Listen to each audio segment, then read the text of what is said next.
Hi! This is జే కన్నా. I'm senior wellness coach. Since 2009 నుంచి నేను ఇదే ప్రొఫెషన్‌లో ఉన్నాను. సో, మా కోచ్ ఒక స్టోరీ చెప్తూ ఉండేవాళ్ళు. సో, అది నాకు బాగా అనిపించింది. అది మీతో షేర్ చేసుకుందాం అనుకుంటున్నాను. సో, కథ స్టార్ట్ చేసేటప్పుడు అనగనగా ఒక ఊర్లో అంటాం కదా!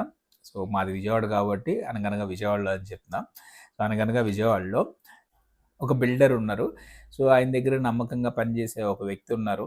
సో, ఆయనే చాలా ప్రాఫిట్స్ తీసుకొచ్చేలాగా ఆయనకి కన్స్ట్రక్షన్స్ చేస్తూ ఉండేవాళ్ళు. చాలా నమ్మకస్తుడిలాగా ఉండేవాళ్ళు.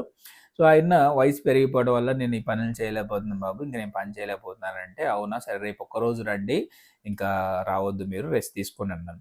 సో, నెక్స్ట్ డే ఎళ్ళిన తర్వాత ఆ బిల్డర్ అన్నారు, ఒక చాలా ఇంపార్టెంట్ వ్యక్తికి ఒకటి ప్రాజెక్ట్ వచ్చింది.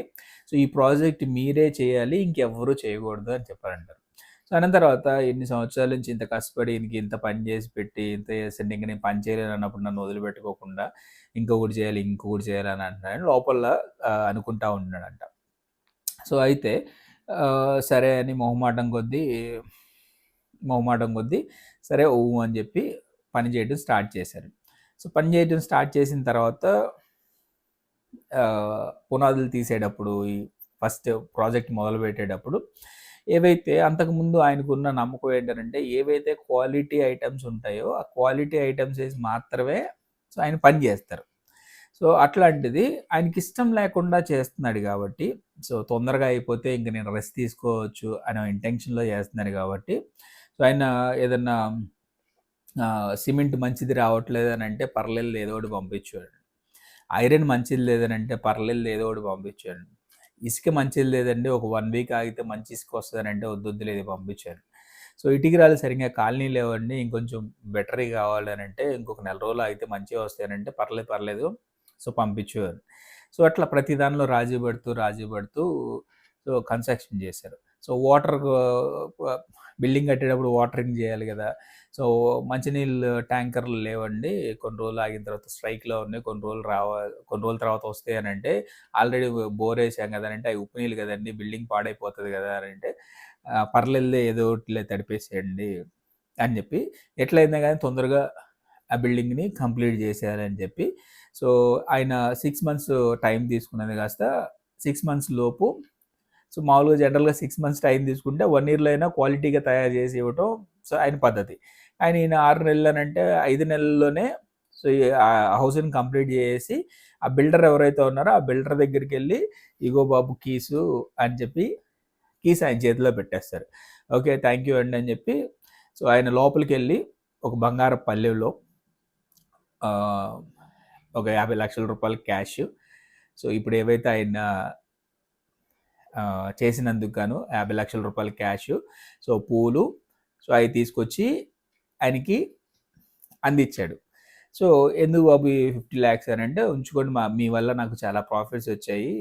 సో, మీరు ఉండటం వల్లే నేనింత బాగున్నాను" అని చెప్పి రూ. 50,00,000 ఇచ్చి, ఆ పువ్వుల్లో ఆ కీ ఏదైతే ఉందో, ఆ కీ గూడా హౌస్ కీ ఏదైతే ఉందో దానిలోనే పెట్టి, ఆ పళ్ళెంలోంచి ఆయనకి అందిచ్చారు. "అయ్యో బాబు! తాళం మర్చిపోయారు. తాళం దీనిలో పెట్టేశారు" అనంటే, "నేను ముఖ్యమైన వ్యక్తి అన్నాను గదా! సో, ఆ ముఖ్యమైన వ్యక్తి మీరే. నా జీవితంలో నాకు ముఖ్యమైన వ్యక్తి మీరే. ఆ హౌస్ మీకోసమే" అని చెప్పానన్నాడంట. సో, ఆ హౌస్ మీకోసమే అన్నప్పుడు సో, ఆయన ఆనందపడాలా? బాధపడాలా? సో, మీరు ఏమనుకుంటున్నారో ఒకసారి కామెంట్ జేయండి. సో, ఆయన ఆనందపడాలా హౌస్ ఇచ్చినందుకు? సో, దాన్ని ఎలా కన్‌స్ట్రక్షన్ చేశాడో, ఆ హౌస్ ఇచ్చినందుకు ఆయన ఆనందపడాలా? లేదనంటే ఆ కన్‌స్ట్రక్షన్ చేసింది ఆయనే గదా! లోటుపాట్లన్నీ ఆయనకే తెలుసు గదా! బాధపడాలా?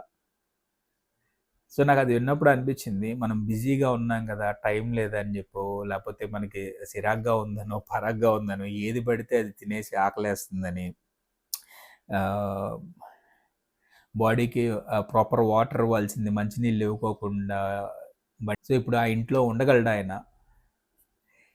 సో, ఎందుకోసమనంటే ఏది క్వాలిటీగా వాడలేదన్న సంగతి ఆయనకి తెలుసు.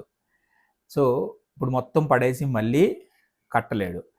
సో, అలానే మన బాడీ కూడా సో, వీలైనంత వడ్డీకి క్వాలిటీగా దానికి టైం కేటాయించి గనక ఇస్తే సో, లంచ్ టైమ్ అంటే లంచ్ టైమ్‌కి తినేది, వాటర్ అంటే వాటర్ ప్రాపర్‌గా తాగేది.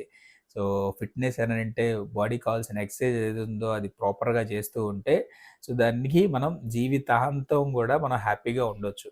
ఇప్పుడేంటంటే మన వయసు పెరిగిన తర్వాత ఇవన్నీ లేకుండా హడావుడిగా జీవితాన్ని గడిపేస్తూ ఉంటే ఒక టైమొచ్చిన తర్వాత సో, దానిలో ఉండలేము. అలా అని వదిలి ఎళ్ళలేము. సో, అట్లని మన బాడీ గూడా రోగాలతో వీటిలన్నిటిలతో బాడీని నింపేసి సో, ఇట్లా సఫర్ అవుతూనే ఉంటున్నానంటే బికాస్ ఆఫ్ మనం ప్రీవియస్‌లీ చేసిన తప్పుల వల్ల మాత్రమే సో, ఈరోజు మనం సఫర్ అవుతూ ఉన్నాం. సో, ఎవరైతే ఆహ్, ఇంకా మిస్టేక్స్ చేయకుండా హ్యాపీగా లైఫ్‌ని లీడ్ చేయాలనుకుంటే గనుక ప్రాపర్ వేలో మన బాడీకి ఏవైతే కావాలో వాటిల్ని బాడీని సో, హ్యాపీగా చేయండి ముందు.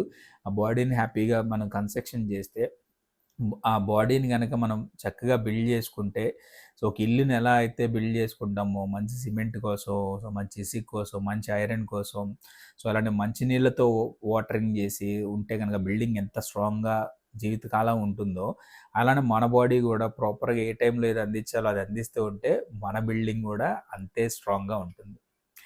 సో, స్టోరీ నాకైతే బాగా నచ్చింది. సో, మీకెలా అనిపించిందో ఒకసారి కామెంట్ రూపంలో తెలియజేయండి. ఓకే. దిస్ ఈస్ జై కన్నా సైనింగ్ ఆఫ్.